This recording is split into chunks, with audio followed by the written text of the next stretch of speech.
भारत में America, Australia और Japan के विदेश मंत्री आए, आकर के कुछ महत्वपूर्ण फैसले लिए। इन फैसलों में फिजी नामक देश में, जहां की लगभग 37% आबादी भारतीय है, वहां एक फ्यूचरिस्टिक पोर्ट बनाने का भी फैसला लिया। इधर चाइना को घेरने के लिए बने इस क्वाड ने जैसे ही एग्जीक्यूशन के नाम पर अनाउंसमेंट शुरू किए, जैसा कि आप सभी जानते हैं कि इंडो पैसिफिक क्षेत्र में ऑस्ट्रेलिया, जापान, इंडिया और साथ में अंकल सैम यानी कि अमेरिका इस पूरे क्षेत्र को सुनिश्चित कराने के लिहाज से क्वाड का आयोजन करते हैं कि चाइना ने जिस तरह से अपने दक्षिण में स्थित साउथ चाइना सी, ईस्ट चाइना सी और इंडियन ओशियन में अपना कवरेज बढ़ाया हुआ है, उसे काउंटर कैसे करें। और इस काउंटर प्रोसेस की चर्चा के दौरान चीन ने हाल ही में जब अमेरिका को एक तरह से कहिए धमकाया था, या फिर कहिए जिस तरह से साइडलाइन कर दिया था रेयर अर्थ मिनरल्स पर, उसका क्या इलाज निकालें। क्वाड मीटिंग, क्वाड बोले तो चार देश में भारत है, ऑस्ट्रेलिया है, जापान है और अमेरिका है। इन चारों देशों के विदेश मंत्रियों की बैठक तस्वीरों में कुछ इस प्रकार से दिखाई दी। यहां पर इसी के साथ साथ अमेरिका की तरफ से मार्को रूबियो, जापान की तरफ से तोशिमित्सु मोतेगी, ऑस्ट्रेलिया की तरफ से पेनी वेंग यहां पर मौजूद हुए। यहां पर चर्चा में भारत के विदेश मंत्री ने कहा कि अगर किसी देश पर आतंकवादी हमला होता है तो उसके खिलाफ जीरो टॉलरेंस होना चाहिए।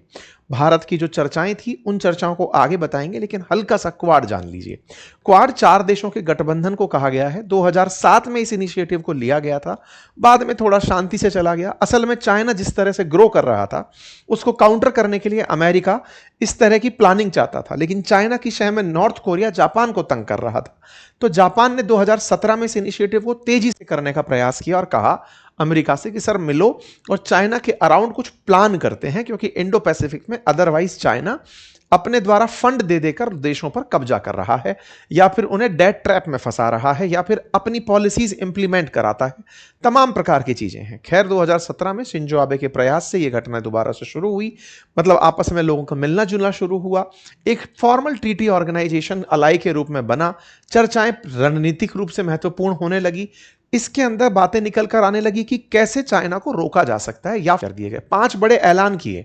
पहला था कि क्रिटिकल मिनरल फ्रेमवर्क बनाएंगे। असल में चाइना से इन लोगों को जो असली दिक्कत आ रही है अमेरिका वालों को, वो क्रिटिकल मिनरल्स की ही है, जो इलेक्ट्रिक व्हीकल्स में यूज हो रहे हैं, न्यूक्लियर रिएक्टर्स में यूज हो रहे हैं, एटॉमिक बॉम्ब्स में यूज हो रहे हैं। वो क्रिटिकल मिनरल्स जो हैं वो अमेरिका के पास इतने नहीं है जितने चाइना के पास हैं, और चाइना दुनिया में लगभग एक अधिकार सा रखता है उनके ऊपर। कारण भी है, चाइना ना केवल क्रिटिकल मिनरल्स को निकालता है बल्कि उन्हें प्रोसेस भी करता है, और प्रोसेस करके मैग्नेट बना के बेचता भी है। चाइना के ऊपर जब टैरिफ लगे थे पिछली बार, तो चाइना ने इसी क्रिटिकल मिनरल की मैग्नेट्स का एक्सपोर्ट रोक दिया था। उसी के बाद से असल में टेंशन शुरू हुई, और फिर अमेरिका ने भारत जैसे देशों पर फिर से ध्यान देना शुरू किया कि चलो यार कुछ तो करते हैं। भारत और अमेरिका मिलकर क्रिटिकल मिनरल और रेयर अर्थ सप्लाई को सुरक्षित करने के लिए समझौते करने पर तैयार हुए। फ्यूल सिक्योरिटी कैसे हासिल की जाए, इसको लेकर के बातचीत हुई। डेटा साझादारी को बात लेकर हुई, और इन सब में सबसे इंपॉर्टेंट था, जो पहली बार कुछ कंस्ट्रक्टिव दिखा, वो था फिजी के अंदर पोर्ट ऑफ द फ्यूचर बनाने की बात। तो सबसे पहले क्रिटिकल मिनरल की बात कर लेते हैं। क्रिटिकल मिनरल को लेकर के इन देशों ने आपस में एक समझौता किया कि देखो हम सब मिलकर के क्रिटिकल मिनरल्स की जानकारी साझा करेंगे, और $20 बिलियन हम खर्च करेंगे। किस बात पर खर्च करेंगे तो जानिए। भारत जो है ना, वो क्रिटिकल मिनरल्स के लिए दुनिया में 3rd लार्जेस्ट रिजर्व रखता है, लेकिन उनको प्रोसेस करके निकालने में 1% से भी कम उसका योगदान है। भारत में क्रिटिकल मिनरल्स में तमाम क्रिटिकल मिनरल्स जैसे नियोडियम, डायस्प्रोरियम, ये जितने भी आपके लैंथेनाइड सीरीज के हैं, ये मिनरल्स प्रेजेंट तो हैं, लेकिन इन मिनरल्स को निकालने में हम अपना पैसा खर्च नहीं कर रहे, यानी कि इनको निकालने की एक्सपर्टाइज में हम अभी भी पीछे हटे हुए हैं। हालांकि भारत सरकार के द्वारा क्रिटिकल मिनरल्स के लिए लगभग 37,500 करोड़ का बजट अलोकेट किया गया है, लेकिन उस बजट अलोकेशन के बावजूद भी बहुत सारे फंड की जरूरत है। तो इन सब ने कहा कि हम तकनीकी रूप से आपको सहयोग देने की तैयारी में हैं, जिसके पास भी जो है वो इस तरह से जानकारियां साझा करेगा। इसी बीच में जापान ने कहा कि साहब नॉर्थ कोरिया बहुत सारे बम बना रहा है, उसका क्या करें। बोले उसका भी ध्यान रखेंगे, नॉर्थ कोरिया के ऊपर भी किस तरह से चीजें काउंटर की जा सकती हैं। बातचीत थी जो कुल मिलाकर चाइना के अगेंस्ट हो रही थी। कुल मिलाकर के ट्रंप का चाइना में जो बेहद बुरा स्वागत हुआ, या फिर चाइना से जो उन्हें निराशा हासिल हुई, उसका फायदा क्वाड के अंदर क्रिटिकल मिनरल्स की बातचीत के अंदर देखा गया।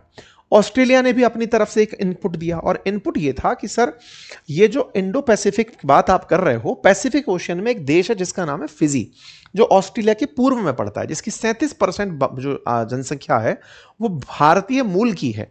बोले इस फिजी को हम डेवलप करना शुरू करते हैं, अदरवाइज चाइना बहुत सारे यहां पर आइलैंड कंट्रीज हैं उनको पैसा दे करके वहां पर, जैसे सोलोमन आइलैंड पर, बोले ये पैसा देकर अपने पोर्ट बना रहा है और अपने आप की सुरक्षा सुनिश्चित कर रहा है, हमें इधर चलना चाहिए। तो ऑस्ट्रेलिया एक प्रकार से फिजी में सोलोमन में जो चाइनीज डेवलपमेंट है उससे परेशान था, क्योंकि फिश वगैरह पकड़ने के लिए यहां पर ये बड़ी संख्या में पहुंचते हैं। ऐसे में सोलोमन ये फिजी को लेकर के बातचीत निकली, बोले ठीक है अपन एक काम करते हैं, यहां पर बढ़िया बंदरगाह बनाते हैं। तो कुल मिलाकर पहली बार ऐसा हो रहा है कि क्वाड देश मिलकर किसी तीसरे देश में इंफ्रास्ट्रक्चर डेवलपमेंट की बात कर रहे हैं फ्यूचरिस्टिक डिसीजन के तरीके से। तो ये एक अच्छी बात कही जाएगी। मतलब ये समझिए कि एक छोटा सा आइलैंड देश है जिसमें forum of India Pacific island corporation के तहत ये तय किया कि इसकी सुरक्षा कैसे सुनिश्चित करें, हम अपना फंड लगाकर, ताकि अपनी सेनाएं वहां जा सकें, वहां पर बातचीत कर सकें। और ये बातचीत पहली बार नहीं हो रही है, 2025 में फ्यूचर पार्टनरशिप को लेकर के एक बार पोर्ट फॉर फ्यूचर पार्टनरशिप को लेकर बैठक हुई थी, तब यह नाम निकल कर आया था कि फिजी में बनाएंगे हम पोर्ट, ताकि वहां से इंडो पैसिफिक में सुरक्षा को बढ़ाया जा सके। कुल मिलाकर के ये चारों देश मिलकर के ये सोच रहे हैं कि चाइनीज एग्रेशन को कैसे रोकें, जो वो पैसा दे दे करके चाइना की पॉलिसीज के तहत चीजों को कंट्रोल कर रहा है उसे कैसे रोकें। खैर, नॉर्थ कोरिया की चर्चा हुई, इस बीच में भारत की भी तारीफ हुई, ऑस्ट्रेलिया ने भारत की तारीफ की कि साहब जिस तरह से भारत दुनिया के अंदर लोकतंत्र बनकर के इंडो पैसिफिक क्षेत्र में महत्वपूर्ण भूमिका निभा रहा है उसकी तारीफ होनी चाहिए, साथ ही साथ समुद्री रास्तों की आजादी बनाए रखना जरूरी है। ठीक है साहब, बातें थी तो बातें हो गई। इस बीच में मार्को रूबियो ने कहा कि पहली बार देखो हम लोग कुछ कार्रवाई करते दिख रहे हैं, ये तो चाहते भी यही थे कि कुछ कार्रवाई का मतलब कुछ तो स्टेप मतलब उठाएं ये। तो भारत ने अपनी तरफ से, अब फिजी चूंकि भारत के लिए भी फायदे का सौदा है, इंडो पैसिफिक क्षेत्र के अंदर वहां पे हमारे पास भी एक पोर्ट होगा, तो कुछ उस तरीके से चीज निकल कर आई।